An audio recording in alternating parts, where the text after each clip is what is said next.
गांव के किनारे एक सुनसान दरिया बहता था जिसके पानी में अजीब सी खामोशी बसी हुई थी।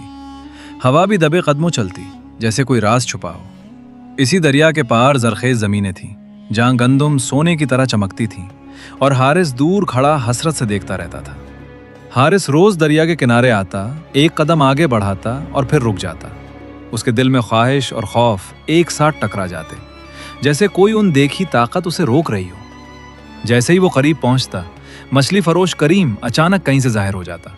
उसका चेहरा सख्त और आंखें गहरी होती, जैसे वो हारिस के हर कदम पर नजर रख रहा हो। करीम हर बार एक ही जुमला कहता, आज नहीं हारिस, अभी वक्त नहीं आया।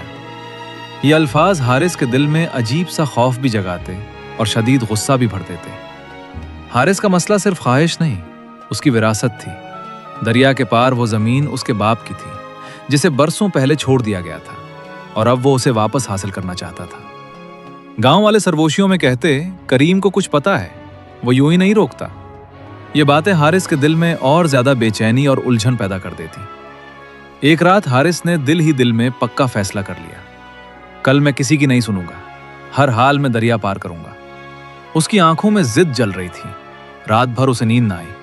वो छत पर लेटा दरिया के साए देखता रहा। उसके जहन में एक ही सवाल गूंज रहा था, करीम कौन होता है मुझे रोकने वाला। सुबह सादिक के वक्त हारिस खामोशी से उठा और दरिया की तरफ चल पड़ा। धुंध इतनी गहरी थी कि कुछ नजर नहीं आ रहा था, मगर आज उसके कदम मजबूत थे। जैसे ही वो करीब पहुंचा, धुंध में से कदमों की आहट सुनाई दी और करीम सामने आ गया। उसने गहरी नजर से देखकर कहा, हारिस क्यों जिद करता है, ये रास्ता तेरे लिए नहीं, अभी नहीं। हारिस गुस्से से फट पड़ा, क्या तू मेरा दुश्मन है, क्यों रोकता है मुझे। उसकी आवाज में बरसों का दबा हुआ गुस्सा और बेबसी साफ झलक रही थी। करीम का चेहरा एक लम्हे के लिए लरस गया, जैसे कोई पुराना जख्म ताजा हो गया हो। उसने आह भरी और धीरे से कहा, हारिस सच वो नहीं जो तू समझता है। करीम बोला, दरिया के उस पार तुझे जमीन नहीं कुछ और मिलेगा। ये सुनकर हारिस चूक गया। उसके दिल में एक अनजाना खौफ जाग उठा। हारिस ने हैरानी से पूछा, क्या मतलब। मगर करीम खामोश रहा, जैसे उसके पास अल्फाज थे ही नहीं या वो बताना नहीं चाहता था। करीम ने बस इतना कहा, अगर आज पार कर गया तो वापस नहीं आएगा। ये जुमला सुनकर हारिस के दिल में एक लम्हे को सन्नाटा छा गया, मगर जिद अब भी जिंदा थी। करीम की हर बात हारिस के अंदर और ज्यादा जिद पैदा कर रही थी। वो सोच रहा था, चाहे कुछ भी हो, मैं आज ये दरिया पार करके रहूंगा। इसी शाम गांव के चौक में करीम ने उसे देखा और कहा, हारिस तू मेरी बात बाद में समझेगा, अभी खुद को रोक ले, यही बेहतर है। उसकी आवाज में नरमी भी थी और एक अजीब सा दर्द भी। हारिस ने कोई जवाब ना दिया, मगर दिल में फैसला कर लिया, आज रात हर हाल में दरिया पार करूंगा। उसकी खामोशी में खतरनाक अज़्म छुपा था। चांदनी रात थी और पूरा गांव सो रहा था। हारिस दबे कदमों दरिया की तरफ बढ़ रहा था, जैसे कोई राज चुरा कर ले जा रहा हो। अचानक उसे महसूस हुआ जैसे किसी ने दूर से उसे पुकारा हो, मगर वो ना रुका न मुड़ा। आज वो किसी भी आवाज से रुकने वाला नहीं था। हारिस के कदम तेज हो गए। उसका दिल जोर जोर से धड़क रहा था, मगर उसकी जिद उसके खौफ पर भारी थी। वो जानता था, आज वो अपना हक लेने जा रहा है। जैसे ही वो दरिया के किनारे पहुंचा, उसने पहली बार करीम को वहां ना देखा। उसके दिल में अजीब सा खौफ उभरा, मगर उसने खुद को संभाला और आगे बढ़ गया। पानी उसके घुटनों तक आ गया, ठंडा और सुनसान।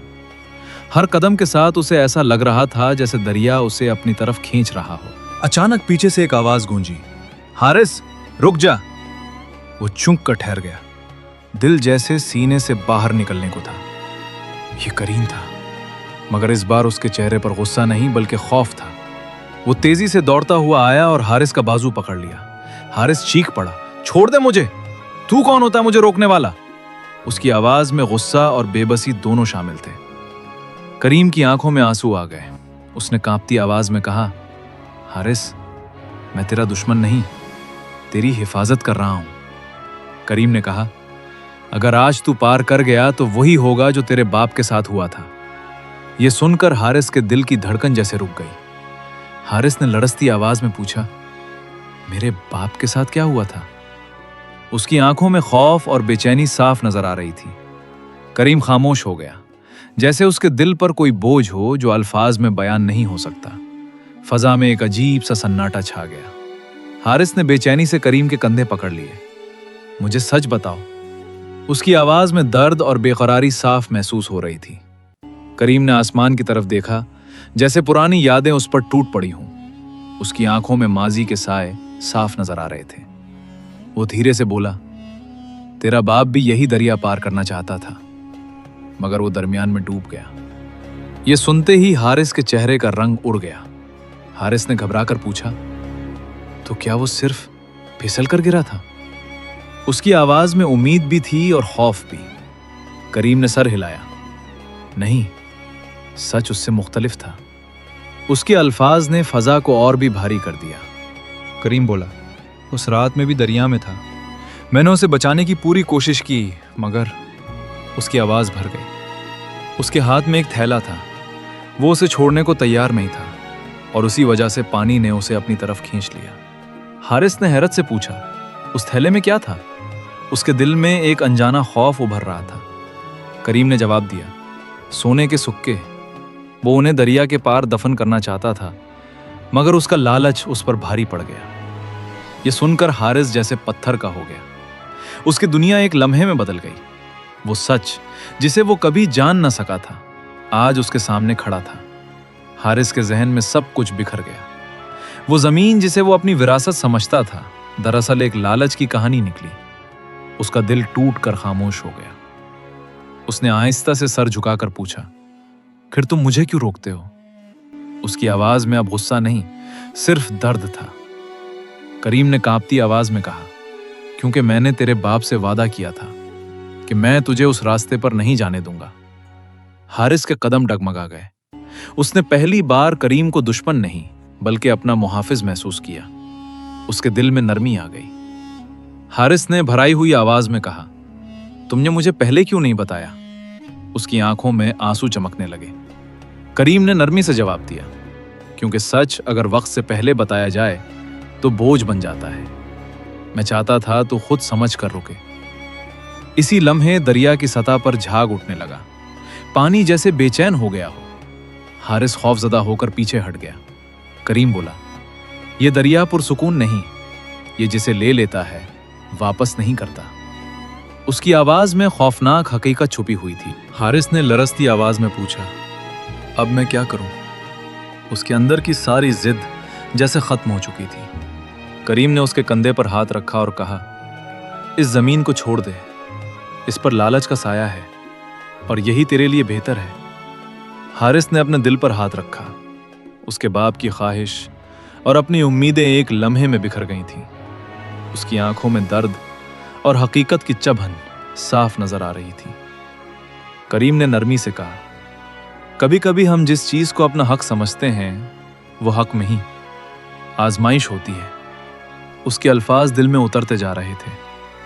حارث کی آنکھوں سے آنسو بہنے لگے، جیسے برسوں کا بوجھ ایک ساتھ نکل رہا ہو۔ وہ خاموشی سے دریا کے کنارے بیٹھ گیا۔ کریم بھی اس کے پاس بیٹھ گیا۔ رات خاموش تھی، مگر دونوں کے دل چیخ رہے تھے۔ فضا میں ایک عجیب سا سکون اور درد اکٹھا ہو گیا تھا۔ حارث نے آہستہ سے کہا، میں نے تمہیں ہمیشہ غلط سمجھا۔ اس کی آواز میں پچھتاوا تھا۔ کریم مسکرایا اور بولا، سمجھنے میں دیر ہو جائے تو بھی بہتر ہے، بس سمجھ آ جائے۔ اس کے لہجے میں سکون تھا۔ اگلی صبح گاؤں والے حیران تھے کہ حارث دریا پار کیوں نہیں گیا۔ وہ سب کو بتا رہا تھا، زندگی لالچ چھوڑنے کا نام ہے، ضد کرنے کا نہیں۔ گاؤں کے بزرگ اسے دعائیں دینے لگے اور لوگ کہنے لگے کہ کریم نے بہت بڑا حق ادا کیا ہے۔ فضا میں عزت اور سکون پھیل گیا۔ حارث نے فیصلہ کر لیا کہ وہ اپنے باپ کی باقی جائیداد کو بہتر بنائے گا۔ وہ اس زمین کے پیچھے نہیں بھاگے گا جس نے اس کے باپ کی جان لے لی تھی۔ کچھ مہینوں بعد حارث کی محنت سے اس کا اپنا کھیت سونے کی طرح لہلہانے لگا، اور وہ آسمان کی طرف دیکھ کر بولا، اے اللہ، تیرا شکر ہے، تو نے میرا دل بدل دیا۔ سبق: سچ، صبر اور سمجھداری انسان کو ان خطرات سے بچا لیتے ہیں جنہیں وہ خود نہیں دیکھ سکتا، اور لالچ انسان کو وہاں بھی ڈبو دیتا ہے جہاں پانی نہیں ہوتا۔